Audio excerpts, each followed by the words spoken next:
Next week, or Friday, December is here, but check out this forecast. It's so beautiful. Beautiful. No snow. No complaints from this guy. Let's head right to Chief Meteorologist Gary Lezak. The Christmas tree stands in between you and I. Let me get over here. I decorated it. It's all right. Not a bad job. Put the Chiefs on there. Yeah. Well, Congress back to work today and back to more talk of sexual harassment allegations. Senator Al Franken speaking out, and longtime Congressman John Conyers leaving a leadership position. Both now facing ethics investigations. NBC's Blaine Alexander has the story from D.C. Get this, roughly 7,200 children and more than 400,000 children nationwide are all in foster care. In Johnson County, there's one local organization providing insight on what it's like for a child caught up in the system.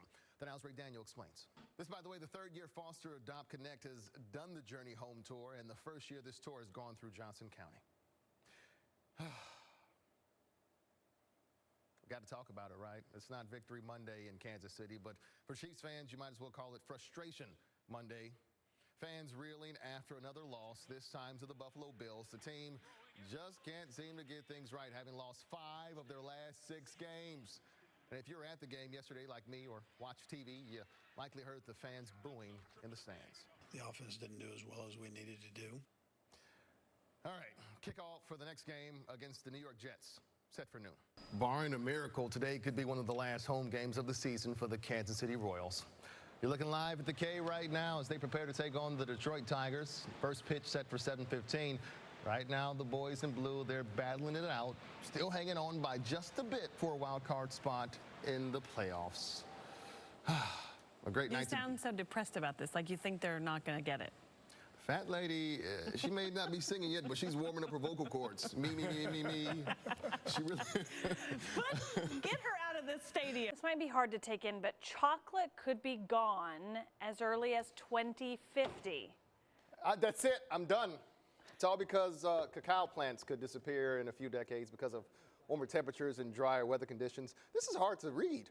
According to Business Insider, scientists at the University of California and the Mars Candy Company are teaming up, folks. They want to try to save the cacao plant before it's too late. They're thinking about using a gene editing technology to make crops that can survive these new weather challenges. You going to be okay? I don't know. I may have to talk to someone about this. We continue that team coverage of the tragedy in Parkland, Florida, as we struggle to kind of make sense of something so senseless. The sheriff in Broward County, Florida, says the suspect's social media posts are very disturbing. Only thing constant in the weather department is change. So say goodbye to those temperatures that were approaching 70. I know. It was nice while it lasted, though, right? Hopefully it makes a return sooner rather than later. So your weekend is definitely going to be interesting, as we'll see 50s and then eventually 60s again. Nice, huh? I thought Six Flags had me nauseous. Whoa, this forecast, man, too much. You're not too squeamish, are you? I saw folks with shorts on today. And tomorrow they have on parkas. Welcome to Kansas City, right? Yeah, you've been warned. Thank you, sir. Next on the Now, we're going to be talking about our safety on the roads. Right now, a former student charged with 17 counts of premeditated murder after yesterday's tragic shooting at a Florida high school. 19-year-old Nicholas Cruz, he's been expelled, but officers say he came to the school and opened fire. More than a dozen people hurt in all. Many remain hospitalized right now. Today, a mom whose 14-year-old daughter was killed in that shooting, pleading for action from President Trump.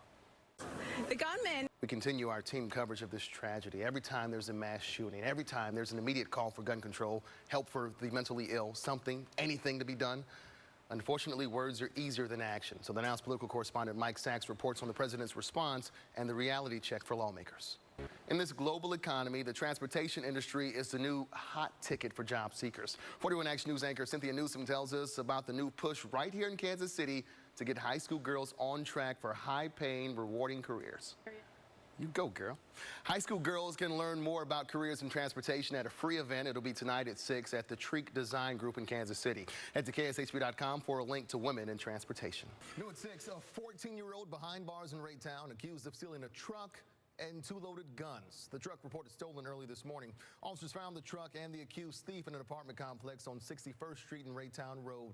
The team tried to run but was caught. Officers say the guns were taken from a different vehicle last week. And also new at 6, shots were fired at a Kansas City home full of people a day after Thanksgiving. Officers say it happened near St. John Avenue in Askew late Friday night. According to investigators, 8 people were inside the house when someone fired several shots from a car. 1 bullet flew into the living room. Thankfully, everyone is okay. Here is something you may want to think about for Halloween. Really? Lice? I really don't want to think about it. But it's one of those things, as a parent, you have to think about it. Kansas City doing its part to get a good grip on the film industry. It's the only city in America to enact a local film incentive without having one at the state level. And if you don't think the road to Tinseltown travels through Kansas City, think again. We'll put you to the test right now. I'll take cool stories from the Now KC for 200, Alex. One of the really interesting things about this is it cuts across so many different people, like old, young, Republican, or Democrat. What is Jeopardy? This is Jeopardy! And this is Andy Highland. 41 Action News starts right now. And we come on the air at 10 with breaking news. The police standoff ends in Lawrence, but the suspect remains on the run. Breaking details tonight on Harvey. The National Hurricane Center just downgraded it to a tropical depression. Yeah, the center says heavy rain has ended for the Houston and Galveston area. And while they are nowhere near the devastation Harvey caused, one local group still saving lives from more than 700 miles away. Only on 41 Action News, Dia Wall shows us how. In fact, we've learned authorities evacuated homes within a mile and a half of that plant. Meanwhile, help for Texans is coming from across the border. Today, emergency workers from the Mexican Red Cross offered aid. So here's the bottom line with this airport issue. Even after the city votes on Edgemoor getting the contract, the final decision is up to you, the voter. So you're going to put like a mix of hip hop in there. That's what you said. I know what's up. Yeah, I know what's up. Is that for the 80s also? That's up and we're out. We'll see you back here at 6. Eric Berry will be out the entire season with an Achilles injury. 41 Action News reporter Sarah Plague live after talking with fans who are definitely hoping for the best still, Sarah. No doubt he remains a big part of Chiefs Kingdom. Sarah, thank you. The weather here in Kansas City, nothing to complain about. So we'll go from the Chiefs to our chief, Garrett Lezak, tracking days and days and days of these perfect temperatures. It is crunch time for the president and GOP as lawmakers try to get tax reform passed with roughly 3 working weeks left in the year. The president working with members of the Senate Finance Committee today, and then tomorrow he heads to Capitol Hill to secure the votes he needs. MSNBC correspondent Garrett Hake following this story for us. Garrett, will we see a Senate vote by the end of the week? A lot of us love getting a fresh Christmas tree for the holidays, but here's something you may not be thinking about. How many bugs are living in that tree, sitting in your living room right now? One pest control company says as many as 25,000 bugs could be living in one of those trees. 25,000 bugs living in one of those trees. And you could be bringing them into your home. We're talking about everything from aphids to mites to bark beetles, the sawfly. Those bugs, they aren't dangerous for people, but they can be very, very annoying. Here's one simple thing you can do about this. Leave your Christmas tree in the garage for a few days. You should also shake it out before you bring it inside. If you haven't picked out the perfect Christmas tree just yet, we talk with an expert on what to look for, especially if you want that tree to look lush and beautiful all season long. It is winter.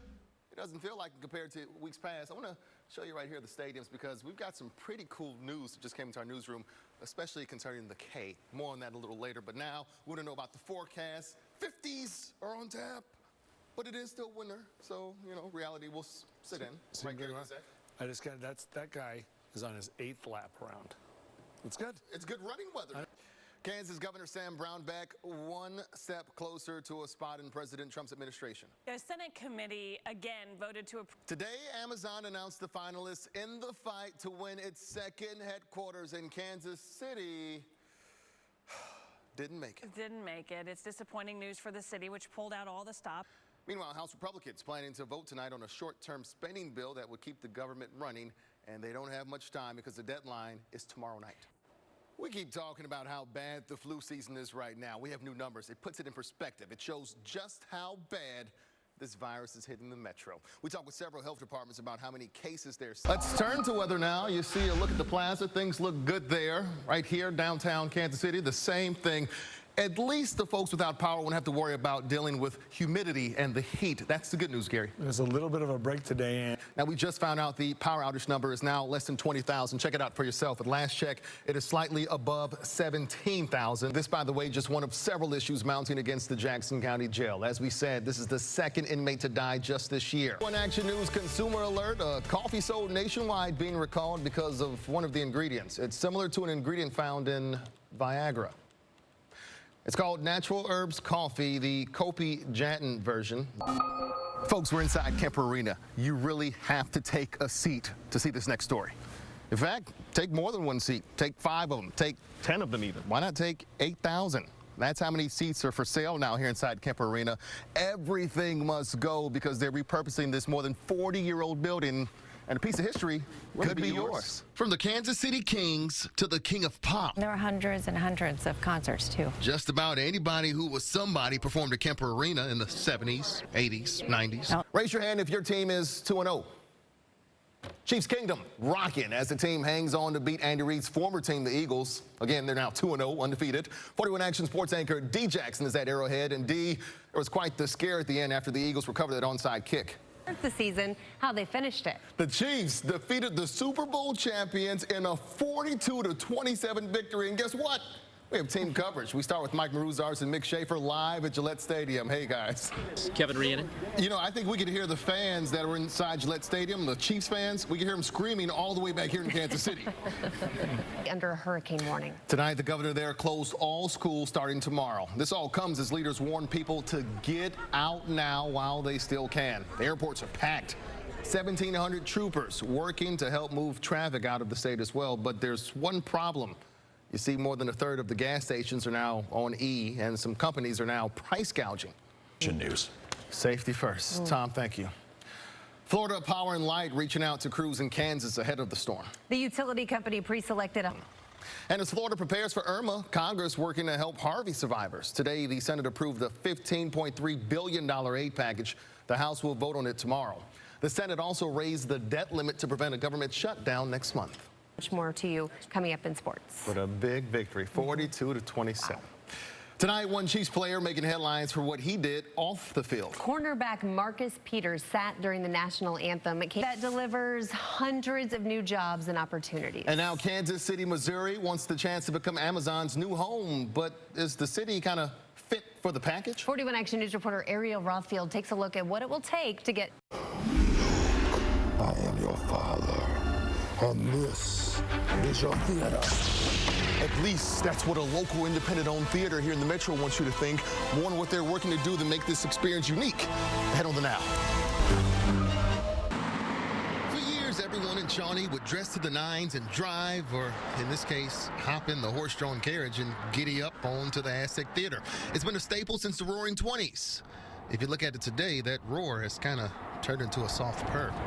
It's kind of sad, and it brings back a lot of memories. But as the marquee indicates, an alternate ending is coming soon. It's something everyone can toast to, including those who still come down the street to Pegasus to get a side of nostalgia with their eggs. Oh my gosh, it's crazy. You see, Beverly Wing's first movie. My parents were pretty strict. Was seen right here. And so I snuck in. And I'm sitting there watching this movie with this boy, and I'm like, oh my gosh. Every time that door would open, I just thought, oh, that's my parents, that's my parents, I'm gonna get it. That was more than 50 years ago. That boy she went with turned out to be her first husband. Had 3 boys by him. What did she see that day? Dark at the top of the stairs. Wing wasn't the only one sneaking into theaters. I love coming to the Aztec Theater. So was Susan Kilgore some 60 years ago. And you still remember that it was fun and you had a good time. It was just so much easier then. Liam Tripp and his wife Marie are looking to turn the theater on Johnson Drive back into Easy Street. They just bought the building and plan on restoring it so that Beverly Wing can create new memories with her current husband. But you can only watch certain movies. He's not one for all this gushy stuff, you know, romance stuff. The owners are asking for you to help write the next chapter. They have plans for the renovation, but will consider your input. Mo Sharifi, who runs Pega, says no matter what, the revitalization is sure to bring in bacon for the entire area. More people to downtown is good for everybody, for all the businesses. And a new generation of memories. It was fun growing up here because we just did a lot. Oh, the stories they tell, if those walls could talk. If you'd like to give your input on the future of the old Aztec Theater, there's a meeting set for tomorrow. It'll be 6:30 at the Shawnee Library on Johnson Drive. The Transformers. Yep. Matchbox cars, Pez, I like that. Wiffle ball, paper airplanes. I was the man at that as well.